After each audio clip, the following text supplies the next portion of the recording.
Hey everyone, welcome back. In the last video, you have seen how to leverage custom DMFs in Snowflake on a single table.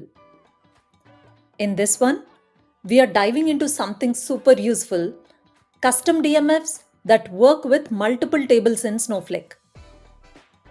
This is especially powerful when you're doing referential integrity checks or any quality checks that involves more than one table, like verifying whether all records in one table have a valid customer in another one. Now let's jump into Snowflake to understand how it works. Open Snowflake. Let's see the tables that we have in the database RetailDB. We have two tables created for the demo purpose: customers and sales data. Sales data has 4 columns: order ID, customer ID, order date, and total amount, while customer ID has 2 columns specific to customers: customer ID and customer name.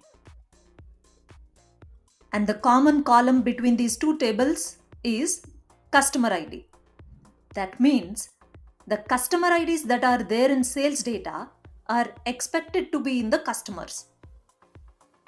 It's a kind of referential integrity that we are going to validate using these two tables in the custom data metric function.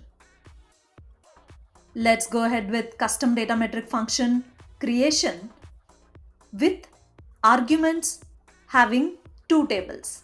Let's write that. So we are creating the data metric function in the same RetailDB sales schema, and we named it as referential check. And the two arguments that we have given, argument T1, argument T2. Each table has one column, and the output data type is number, which is returned by this function. Why did we add this as number instead of any other data type?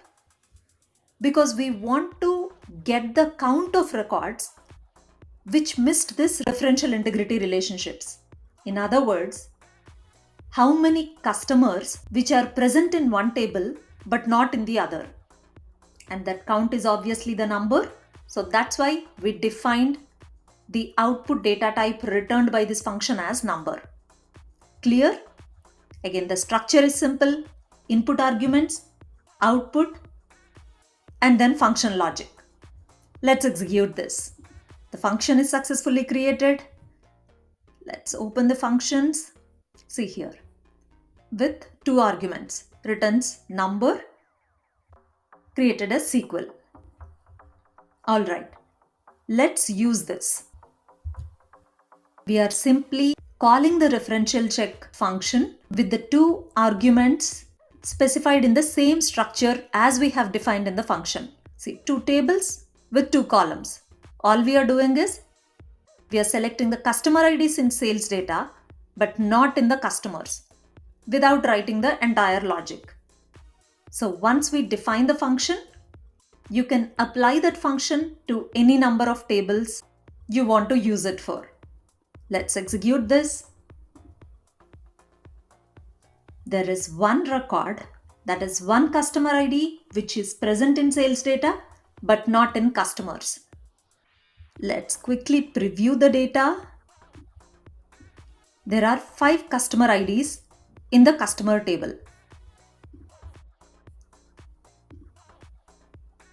But in the sales data table, there is one more customer ID with 6, which is not present in the customers tables. That is exactly what this count represents for. Wait. Since this is a small table, we opened the table and understood which record is the missing record here. But that's not the process in the real-time scenario, right? There should be a way to view the result.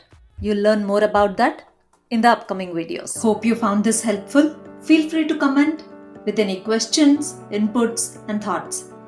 See you in the next one.